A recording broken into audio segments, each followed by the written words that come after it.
Good afternoon and welcome to Michael's podcast, the one that we still have not come up with a name. I am taking suggestions, so if you have a good idea for a name, please put it in the comments. And of course, you can catch the full-length interview on YouTube, but Charlie will post for us on Instagram, TikTok, Facebook, little snippets. Today I have my guest is Michael Mcclernon. Michael, welcome to our podcast today. Thank you, Michael. Thank you very much. I always like to get to know people, and I love to do it on camera. So I'm going to go back to just the early in life. Where did you grow up? Where are you from? I grew up in Kansas City, Missouri, not Kansas. Interesting. Steak. That's all I think about is steak. And the Chiefs.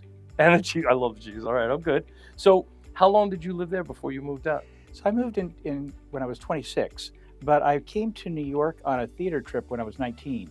And I got in Times Square and I said, I have to be here. This is where I belong. I don't belong in Kansas City. No kidding. I was misplaced in Kansas City by birth. So I got here as soon as I could. So when you were growing up in Kansas City, what kind of hobbies interested you? Have you a sports guy, music guy? I was 4 seasons typically. I was playing some sport, and I liked school. I did well in school. That was important to me. But it was mainly sports. Which particular sports? I was a runner, so anything that involved running, I participated in and did well. Yeah. I did a little football in junior high school, and then in the off season, track and field, but more the field stuff, throwing the shot, putting the discus, that kind of stuff. Yeah. That's what they do with the big guys. Yeah. You're not running, you go over that, you know? So that's cool. So did you go to college? I did. I went to Rockhurst College, which is a Jesuit college in Kansas City, and I got degrees because my family didn't have a lot of college, background, so there's nobody really to guide me and say, well, you should be a doctor, a lawyer, accountant. So I just got a general degree in sociology and psychology and philosophy. So it's a triple major, which is pretty easy to do at a Jesuit school. Yeah. So what kind of background your parents have? What'd your father do for a living? My dad was a pipeline welder. So he grew up on a farm in Illinois, then went off to war at 17, came back, and he was a welder for many years. Hard life. Yeah. Really a hard life. He earned every penny So did he live away from home a lot doing these projects? He had to sometimes. So Kansas City, where they moved when they got married, my mother and my father, of course, it was really booming. So they were building new developments, new commercial buildings, new residential buildings. So for 25 years, they were putting in gas lines and they're putting water and other pipelines to serve all this new development. But after 25 or 30 years, when I was probably in my late teens, the development of Kansas City became a little less dynamic. So there wasn't quite as much work, and he had to go out of town. He worked in Louisiana a lot because they have a lot of petrochemicals there, so they always need pipelines to take oil around typically. Right. So he had to travel. Was there other family that landed in Kansas City around? Did you land there because he followed his family, or? He followed his brother. Okay. So they both got off the farm after the war. And Kansas City must have seemed like a huge city compared to being on the farm, right? It was the big town, yeah. And I think Chicago was probably too intimidating. They were near Chicago, but I think it was probably too intimidating, so they came to Kansas City. So is that what you felt when you left Kansas City and you had that experience in New York City? Like, holy cap, that's way too small of a town for me. This is exciting. Is that what you were feeling? I felt like I'd arrived. Yeah. So Greenwich Village was the center of music and sort of underground art. I got off the Times Square and I said, this is great. I got to get back here someday. But then I made a beeline for Washington Square Park. And I felt like it was kind of the post-hippie era. I felt like I'd found my people almost. So you graduated college in a lot of those soft kind of things, the psychology and all the stuff that no parent wants to pay for, right? Because if you had a kid today, you'd be like, no, don't go to school for that. There, though. It was the nicest school in Kansas City, the best school, probably the most expensive, $90 a credit hour. Yeah. And I lived there, so I didn't have to pay for room and board. And we got out without any debt. And it was a soft sort of degree, and sales is where a lot of people with soft degrees. Yeah, I thought you were going to say business. That's what I thought you were going to say. I had a business administration degree. Yeah, no, I didn't have any history in business. My family had no history. So I sat in my first sociology class, intro to sociology, and I was answering the questions for the teacher before the concept had even been introduced. I had a real affinity for sociology and particularly social psychology. I really enjoyed trying to figure out what characteristics from a person's background would make them make decisions. So if a person was an immigrant, for example, how might they approach an issue? How might they kind of process information for society? And it was easy for me. And And it's proven to be very valuable in my business I'm career. sure. I enjoyed sociology when I studied it in college. I really did. My daughter ended up earning a degree in sociology. She's a licensed clinical social worker now. Okay. But yeah, so I'm a little used to that. So when you graduated school, did you stay in Kansas? I stayed in Missouri, in Kansas City, bought an old house and renovated it, and in the inner city of Kansas City, and went to work for the Fuller Brush Company. The Fuller Brush Company. They were headquartered door-to-door in Kansas salesman, City. like? What's that? Would it be like a door-to-door sales at that Well, they time? were headquartered in Kansas City, so I worked at the headquarters. Yeah. I worked in various offices during various functions in the headquarters. Missouri, home of Walt Disney, right? He wasn't born there, but his first business was there. Okay, I thought he hailed from there too. Mickey Mouse was invented in a building that still exists in Missouri. Kansas City. Yeah, that's cool. I think a lot of his life reflected on Missouri. He always kind of try to emulate that, like when you come down Main Street in the parks. All right, so when did the move come to New York? Well, I started to work for Fuller Brush, and it was a good job for a couple of years. And then I decided that I needed to make more money, so I started to work in medical sales. Okay. Worked for Johnson & Johnson and Baxter, worked my way up. My last job was with Columbia HCA, which was at the time the biggest hospital company in the world. Are you selling equipment or drugs? I was selling services, actually, which plays into my job now, but I don't want to get ahead of the game. I was selling medical services chiefly delivered in the home. Oh. So often people need infusion of complicated drugs. Yeah. Some people never eat, and they can still be kept alive at home and active by getting food intravenously. So who are you selling the service to? I was trying, so we had a very large commercial pharmacy, and we wanted doctors to recommend our service when somebody needed chemotherapy or long-term antibiotics in the home. Yeah. So we had nurses and pharmacists, and I was selling to doctors and to hospitals. Very interesting. I'm already getting a roadmap in my head of how you got where you are Right, now. You right. know what I mean? So that's a really good background for that. So how long did you do this? I did that in total for several companies for 13 years, and they're all big companies, and they provided great training. So I didn't learn about anatomy and physiology in school because I didn't take that route, but I ended up with, I guess, a kind of a minor in anatomy and physiology and medicine because of all this medical training I got at these various companies. And that's pretty cool. Were you making good money? I was. I made $100,000 the first time. Were you single then? Yes. And were you living at home? No. I had moved by then. $100,000's a lot of money for a single guy in Missouri. Well, I started to move. J&J in particular will move you a lot. If you're willing to move, they'll give you small promotions like second lieutenants, right? Yeah. So I ended up moving to Detroit and then to Oakland and then to New Jersey, and I had a little time in Chicago in between there. So that's how I got in the East Coast. J&J sort of moving me around. So when you got to the East Coast, where did you land? In Trenton, actually. Okay. Yeah, J&J is all over central New Jersey, so I worked lived in Trenton. A lot of history there. Okay. So was Trenton the last stop with this particular company doing the medical sales? It was, and then I went to another company, moved to Boston, and then came back to New York. God bless you for moving around. It's not easy to move around like that. And I was renovating houses. I was buying old houses and fixing up and selling them during the whole Look at process. you. Yeah. Wow. I had lots of energy. You're very industrious, very ambitious guy. You're very soft-spoken too for a guy who's got so much ambition. Industrious. It's great.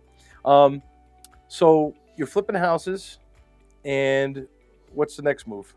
So I had a friend who was selling rental computer services, and I recognized that the medical world had a pyramid and an employment pyramid. So a lot of room at the bottom, a lot of room for 2 or 3 promotions, and then it kind of narrowed out. It didn't have this shape anymore. It had something like this shape. Yeah. And I recognized that I probably wouldn't be senior vice president at J&J anytime. So I decided to see what was out there. And this was in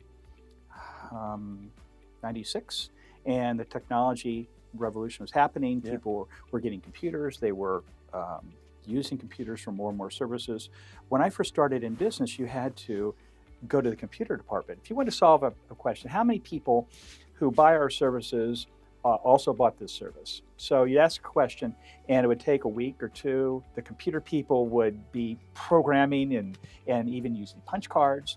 But in 96, that was all changing. You could get your computer, you could learn simple programs like Excel, and you could solve problems. You could really solve problems. So I saw this was pushing responsibility down in a dramatic way in business. People were now able to manage more and more, be extremely productive. Right. So Your customer here is not an individual, right? Are you targeting like schools and offices to sell? it was all business, B2B. Yeah. Yeah, the rental business. And I can imagine, I do remember a period in time where people, because I think technology was changing so fast and people didn't know enough, were a little concerned about committing. So there was a good market for the rental, right? Well, PC was $4,000 or $5,000, and businesses would pay $4,000 or $5,000 for a laptop. And sometimes the technology would change while their order was being processed Yes, I by know. the distributor. So they would rent. We'd also rent for special events. We'd rent 1,000 computers to a big company for a training Wow. or a demonstration of their software. And as I was working for this company, I started to develop more of a production bias. So we would produce events, and we provide events. The technology that's used for the New York Marathon was done by a company that I ran. All the audiovisual, all the computers. There's a lot of stuff that goes into the New York Marathon and other big events. Do you consider yourself pretty tech savvy at this point? No, business savvy. You walked away from it? You didn't really dig in? I was never really tech savvy. I understood the business, Yeah. and my goal as a CEO was to decide where to put resources, decide what was next, keep the company kind of Sure. one half step ahead, perhaps, of the competition. Big picture. Yeah. Yeah, I get it.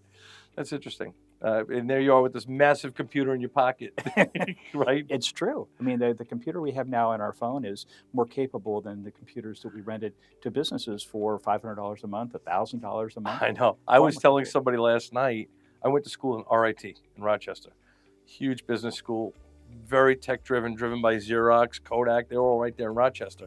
And at this time, colleges didn't have computers yet, but this school was there. And they set up computer labs. And the professors in our classes wouldn't hand us a homework assignment. They'd give us a code and say, go find your homework assignment. So you'd have to go to the computer lab, log in, get the code, and then the assignment would come up. You'd have to do it on the computer. They forced you to do it on the computers. And so I'm in a computer lab with PCs on all the desks, and in the other room are the mainframes with the wheels spinning. So you go from that to where we are now. It's just crazy. I think I'm 2 or 3 years older than you are. So my first experience was with coding on cards. So I took Fortran class in college, and we had to develop the answer, the solution, and then take it to the women who did the punch cards. And then the punch cards we run through the computer, and that's how you see if you got it or not. I've got an uncle who's a chemist, MIT graduate. Mm-hmm. Sorry, David, but a real pocket protector, the whole thing, right?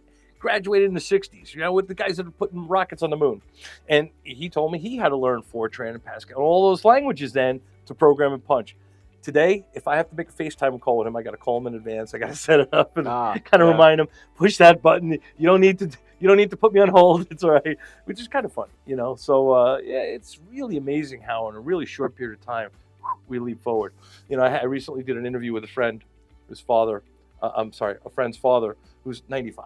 Okay. And we went through his career. So he started and he's building wing tips for an airplane out of wood. Okay. And he finishes his career at Grumman in a training department teaching about the LEM as a building. I'm like, what? This guy now walks around a cell phone. I'm thinking, wow, have you seen it all? Really? So how long were you running that company and what that career? I started as a salesperson for my friend's company. I decided this was as good a step into technology as anything else. And after a couple of years, it was a private equity company, and private equity appeals to some people and doesn't appeal to others. So he was a pretty independent person, as most entrepreneurs are, and he decided he didn't want any more of the private equity sort of oversight. So I took over that company in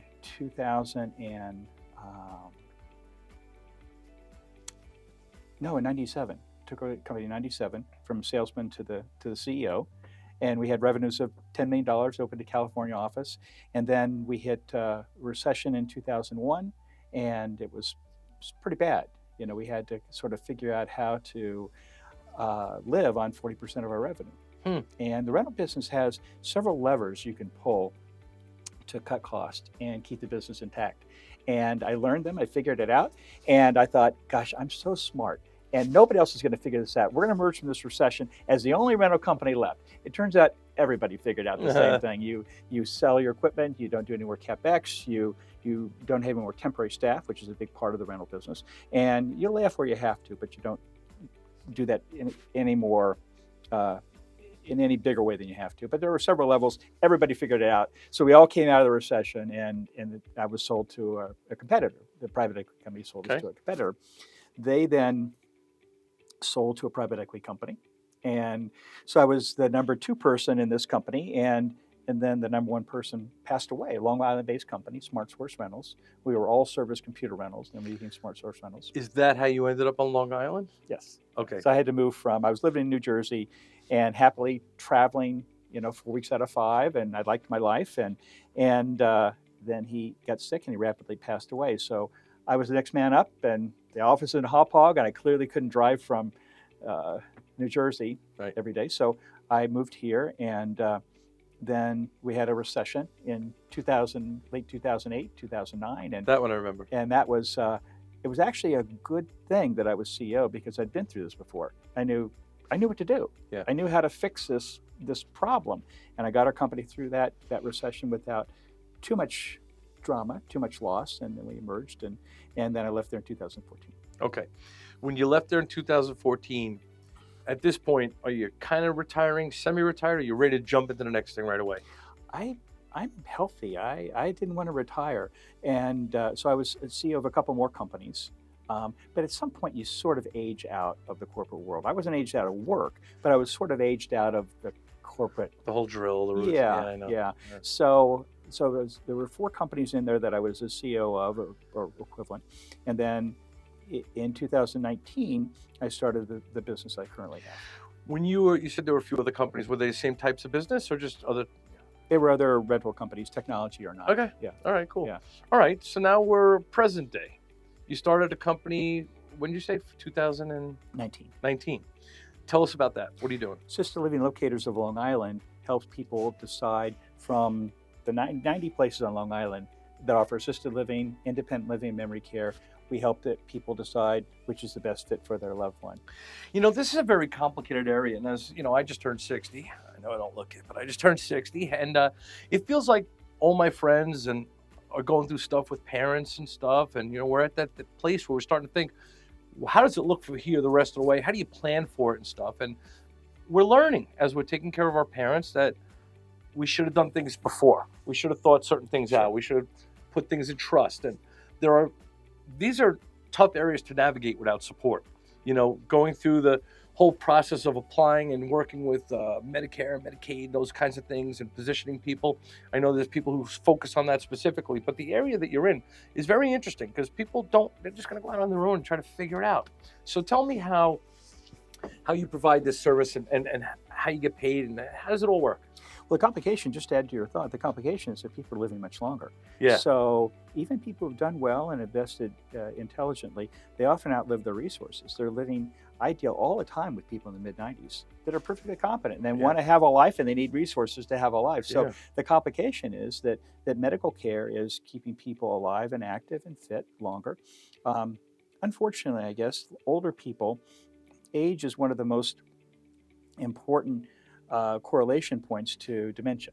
So if someone dies at 75, in all likelihood, they won't have dementia because they won't live long enough. And if people die at 95, there's a much higher chance, especially for women, of developing dementia. So people are outliving the resources because they're living longer. And because they're living longer, their body just has more of a chance to break down in various ways. And they get Alzheimer's, they get other serious arthritis is a very common situation. So it's a complicated thing. And children get drawn into this. I was drawn into it with my own parents, that my father lived peacefully at home. He died on hospice at home, and he was 84. And for somebody who had the hard life he did, that was a good run, right? Yeah, it was great. My mother, though, had Parkinson's and she had dementia. While my father was there, he sort of covered for her and kept her in line. But when he passed, her dementia became exponentially worse. And well, stress trips it into a whole other level. Yeah, right? We had to replace her, and we promised never to put them in a home. And we had to do it. Yeah. We had to go back on it Yeah. because it was just, she was doing laundry in the oven, setting the kitchen on fire. And Well, this is the experience I've recently had in the last few years with a family member, and a lot of my friends are having Sure. it. And you don't see it coming. It's hard to really plan for it, but there are avenues. There are insurance plans. There are attorneys that can help you organize your estate and put you in the right position to get the most you can. And then there's folks like you that help. Now, when we talk about assisted living, I am aware that a lot of these homes have different levels. Like you can go into a place and it's like a hotel. And then as you get a little older, perhaps you need more service. Then there's another level that kicks in, and then finally another level. Are you helping people at all levels to move? absolutely. Yeah. You know, I'll take people wherever they're at. And there isn't a lot that a high quality assisted living place can't do. Some people still end up in long-term care because they require medical services every day. Other people end up in long-term care because Medicaid pays differently. So Medicaid might pay for a long-term care facility, what we used to call a nursing home, Yeah. and they wouldn't pay for assisted living. So there are people who could exist in either place and they end up in long-term care facilities. But assisted living can handle the great majority of folks. When you are helping someone, is there a financial piece for them too, to get that you're helping them to organize so they can afford these, or it just really relies on their own personal wealth when you bring them to a home? You know what I mean? There's several different ways to pay for care. On Long Island, care can cost as little as $4,000, and it can be 10, 12, even more. So it's expensive. Long-term care insurance is something that some people very intelligently bought 20, 30, 40 years ago, and that can pay up to all the cost of assisted living. I've been skeptical of that. I've had some friends talk to me about it and tell me about it, and I'm skeptical about it because I guess you're putting into an insurance fund, but you don't know what the price will be when you need it, and will it cover it all, or will it just cover part of it? I'm not totally convinced yet that is a Well, good long-term avenue. care insurance isn't really financially viable anymore. So it wasn't profitable for the insurance companies. They didn't plan on people living as long as they did. So Right. some companies offered unlimited policies. So somebody could be on it for 20 years, getting $100,000 a year, and they would just continue to pay out. So now the benefit is through life insurance. You can divert. That's how most people do it. You can divert part of your death benefit into a life benefit For really. a whole life Yes, policy, whole life not a only, term. not Yeah, whole term. life. Right. Yeah. All right, good. So I guess like I'm thinking like how we work together. I'm selling houses, right? And I love working with people who are older, who trust me. Sure. And I really enjoy that experience. I feel like I'm good with older people. I'm patient. I can listen, and you know what I mean. I like work with that community. So now I've got hypothetically, I get a couple. They're ready to downsize. I mean, like I said, I'm 60 and I'm tired of managing the maintenance on my Sure. house. I would love to be in another environment. So let's say I have somebody who wants to sell their property and they're ready to move into something else. Should they go to a townhouse, or should they come to someone like you and possibly consider one of these kinds of facilities that'll help them as they get older? How do you see that? So people end up in a series of homes after they leave their main home. At 70, they're probably too young for assisted living. You know, there are townhouses, there are 55 plus communities, and 55 plus is not assisted living. So It's not even independent living, which is kind of a subset of assisted living. Right. So people typically end up either moving from their home directly into assisted living at age 82, 83, 85. That's when they end up moving in. Okay. And sometimes they downsize and they get a smaller home, or they get an apartment or condo, and that becomes less useful once they start to really need more. Okay, this is great education for me as well as the audience, because we don't know what's in front of us until we get there, and it's great to know there are resources and folks like yourself that can help people make this. So why does somebody need you to do this with them? So there are 90 places on Long Island, and they all have a little bit different features. On Long Island, we have 3 major chains that own about half, maybe a little bit more than half of the nicer places: Bristol, Sunrise, and Atria. They own a lot, right? There are some other players like Brightview and that own a couple of facilities, but those are the 3 main players. My main competitor is actually the daughter. So the daughter, the son in your case, but it's a relative who will find a place that's close, a place that somebody talked about, and walk in and say, my parents have these 3 needs. And they say, what a coincidence, we can fill those. And I'm assuming the salespeople in the assisted living places are all going to say, be completely truthful, yes, we can handle those 3 needs. This is a perfect place for your mom. And the daughter says, okay, we'll be here, we'll place here. That's not really professional placement. That's not really professional planning. So the component that I add is saying, okay, tell me about your underlying disease state. And this gets back to my early career in medical sales, because I understand different kinds of dementia. Our company does a great job in training. I understand different kinds of physical ailments, so I can say, I kind of understand where they're going to be in a couple of years. I can predict not the exact course of the disease, but I can predict their care needs based on a typical timeline. And this place is not going to be appropriate in 2 years. Okay. So let's think about places that are appropriate in 2 years and work backwards. Place for that moment in time, 24 months out, and then work backwards to a place that's also acceptable for today. I'm totally thinking about the child who's finding the place for the mother around the corner. Because it happened to us. I was like, right there is a place to bring my parents. Yes, you presume that that's the obvious choice. Right. But to your point, it might not be the best fit with the services that are needed for that particular situation, right? And it might not be the best fit for the person who has dementia and it's going to progress. Most of the diseases that older folks get are progressive diseases. They're advancing, and they're not really curative. So the approach is not curative for a lot of diseases. 1, because they can't be cured, and 2, because even if they could be cured, the cure would be worse than the disease, right? So often you can say, okay, I see needs progressing. I see the body breaking down a bit, the mind becoming more challenged. So people are going to need more and more care typically. And we want a place for that future point. We don't want a place for today. And that's the main difference between what a professional like me does and what you might do. And the other thought I have is when that child is working on that with the parent, they're already stressed. It's already a stressful time in the family that they even have to make this decision, put the parent in that. No parent wants to go, my wife's already told our kids, if anything happens with me, take me out back, tell me to look at the bird in the back of the head. I don't want nothing to do with it. Because we've seen it with a parent. We had a horrible experience. So it's a very stressful time to make this very tough decision. And I can imagine someone like you as a very supportive coach that can really help find what the needs are, the right places and locations and the services and the facilities, right? So the first person that a family encounters when they start to realize that something's got to change has to have a Rolodex that includes everything. Has to have a real estate person who's sensitive to older folks. Has to have a financial advisor who can help them if they haven't done their work, kind of organize and see what they really have. Has to have a lawyer, has to have Medicaid specialist, home care specialist, home fix-up specialist. So I have about 500 families that I've helped, and I've placed about 100. So the other 400 got referred to somebody like you, got referred to any number of services. So we end up being, and I'm sure you've experienced this too, if you're the first person that they encounter, then you have to have a complete Rolodex, right? You have to be ready to help them with everything. 100%. I always come with a team. I was at an appointment earlier today, and they asked us we have everybody you're going to need. So it's important. Who pays you? The community.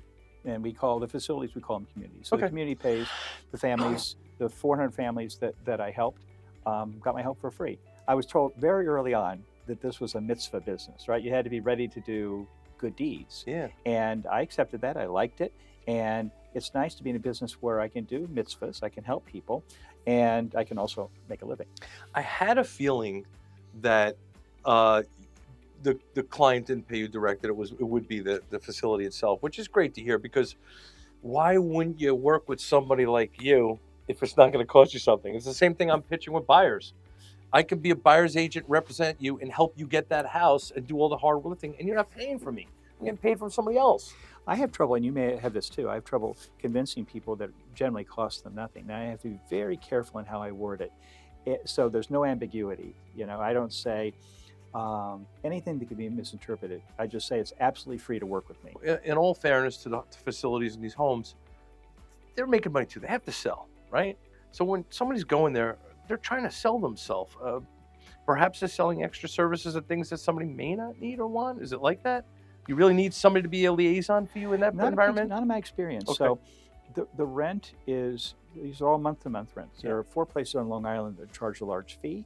I don't deal with them. They may charge $1 million Wow. to get somebody in, and then they guarantee them care the rest of their life for a certain cost.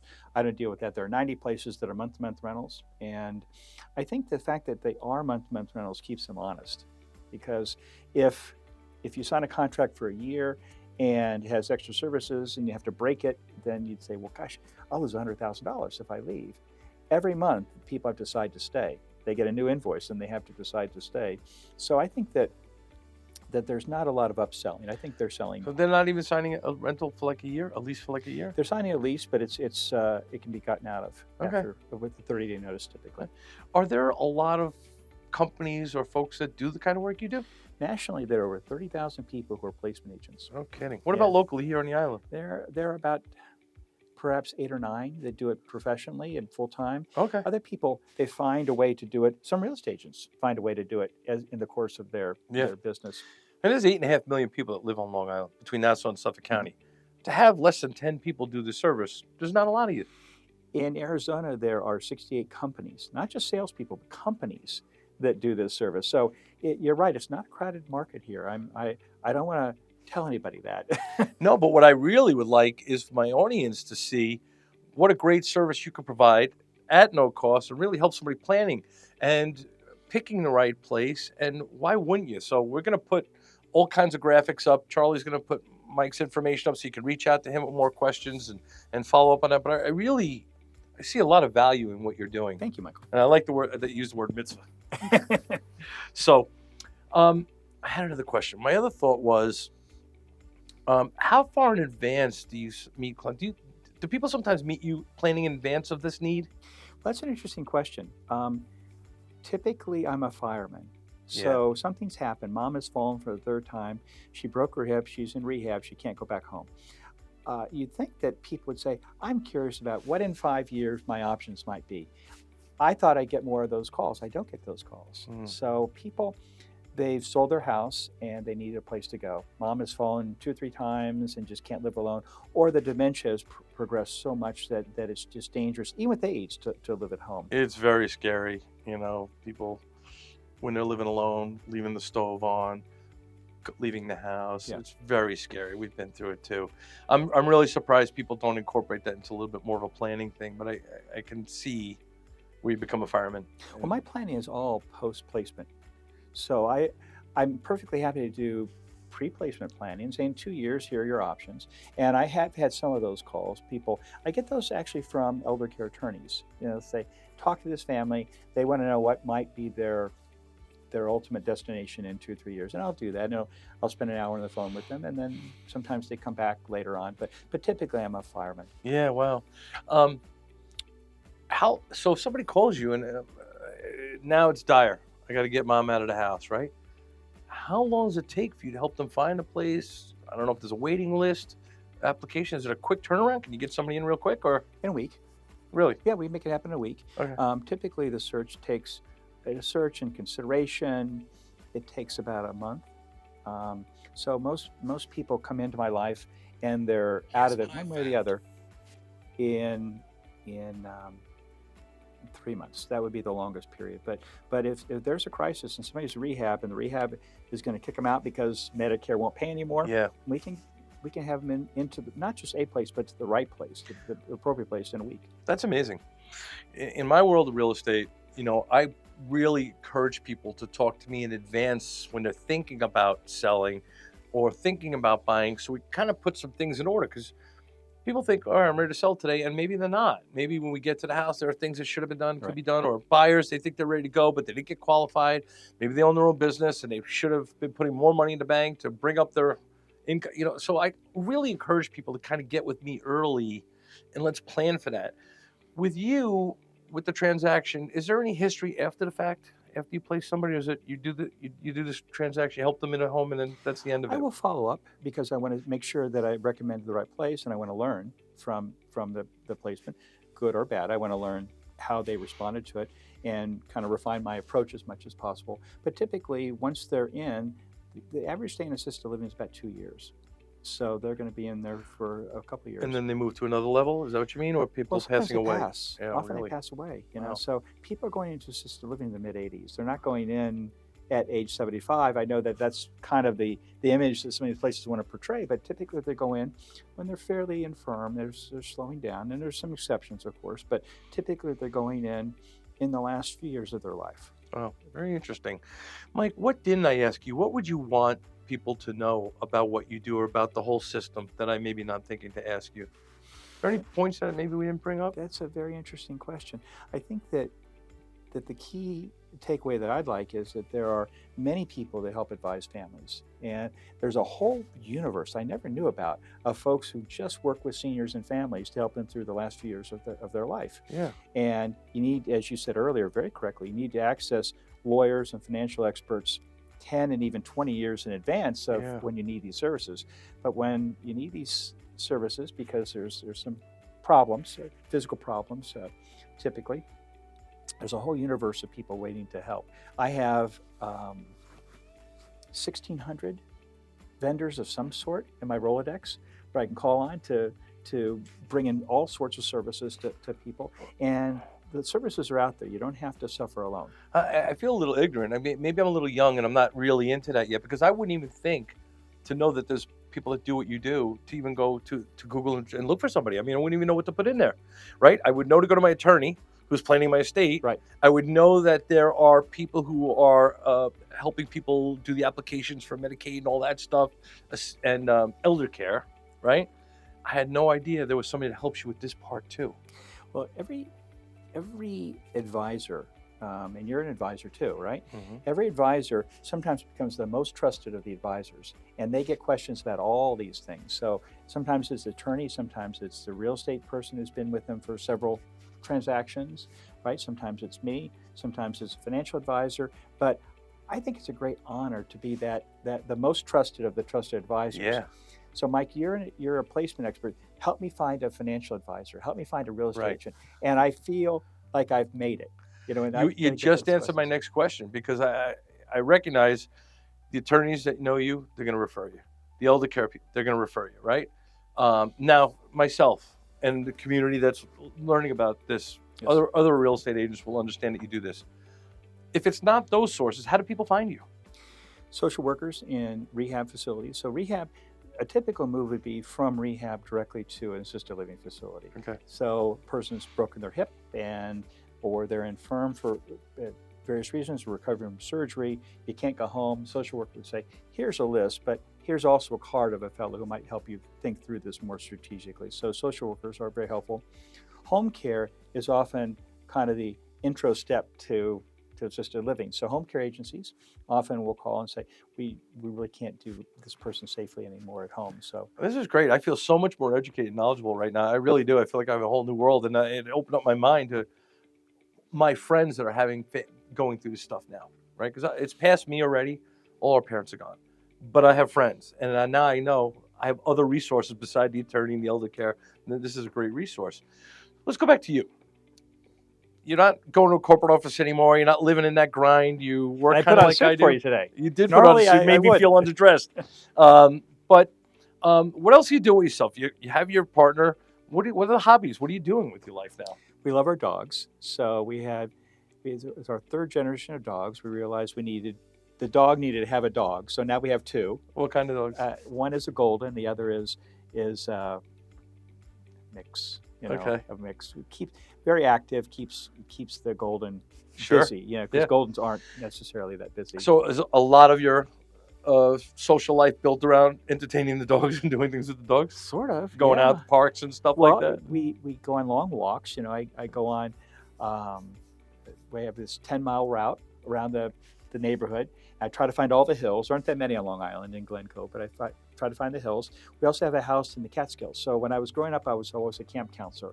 And as soon as I had the money, I said, I've got to have a summer place. It's like a camp, right? Yeah. So we go to the house in the Catskills. That's cool. Where in the Catskills are you? In Andes, okay. Which is an hour west of the Thruway on 28. So it's a half hour further west from Bel Air, which is the big ski resort. Right. So I certainly when I was a child, no, my father was a professional musician, so was my grandfather. Oh, okay. So when I was a Where child, they play? my father was a saxophone, clarinet, and a band leader. Okay. And my grandfather was an expert, anything with a string on it, and a harmonica and a kazoo. It was just crazy. My father-in-law brought his family over from Ireland as a professional drummer. My brother-in-law became a professional drummer, is now a studio guy. And my son became a music producer. So we're around music. But I remember my dad playing in the Borscht Belt. They would go up on the weekends, and I remember staying in bungalows with the band. Oh, that's great. I remember that as a child. Must have been about 2 years old, right? I'm born in '62, so I remember that stuff.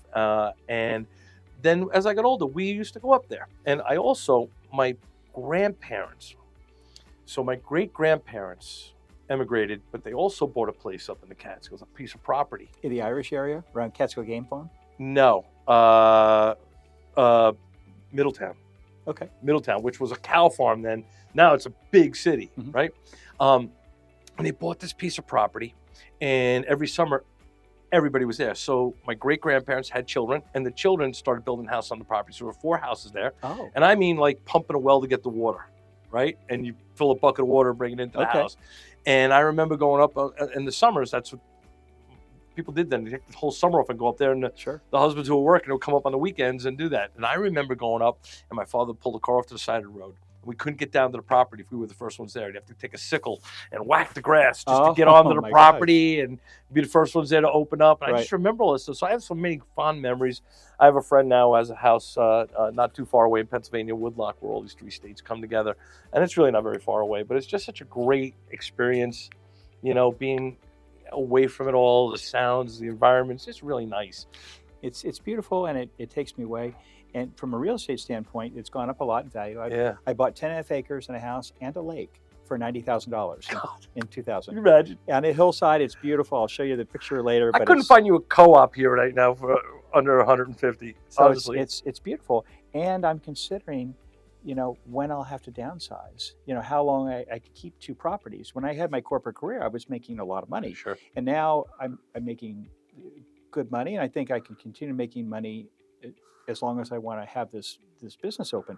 But I don't make the same income that I made when I was in corporate. So I'm trying to decide, you know, can I afford 2 properties, or do I need to have just one? Was the plan to eventually move there and stay there permanently for your retirement, or not necessarily? There's not much happening. It's more active now, but there's not much happening up there. Yeah, and medical services are a little bit more difficult to access up there. Yeah, right. Sure.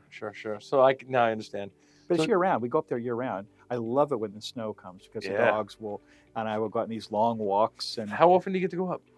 I go up at least once a month. And usually, because I can control my own schedule, I'll go up for 4 or 5 days at a time. You know, I say the Borscht Belt because even as we got older, before I was a teenager, we would go stay at the Nevele, at the Concord, at Grossinger's. All these places were amazing. And I went to school for hospitality up in the Adirondacks. And in the 80s, New York was trying to get, the casinos were trying to come in. Sure. And they wouldn't let them in. Yeah. And these hotels lost all their business. All the entertainment in the world was in the Catskills. Yeah. And went to Atlantic City, went to Vegas, to the point where the Catskills were dying. And they were begging the New York State to allow them to have these facilities. And it's a shame that it really went away, because anybody and everybody had to make it in the Catskills first. I mean, you go to the Borscht Belt, you talk about eating, holy cow. Have you ever stayed in any of those hotels? I did stay early on. I think I went up there in 95 or 6, and there's still some places up there. A funny story, we walked in, and we didn't have reservation, but we decided to stay almost for the moment. So we walked in, and I walked up to the desk, and I said, we'd like a room. He said, okay. He said, let me ask you a question. Are you Polish? I said, no, I'm not Polish. He said, your girlfriend, is she Polish? And no, she wasn't Polish. And, well, why are you here?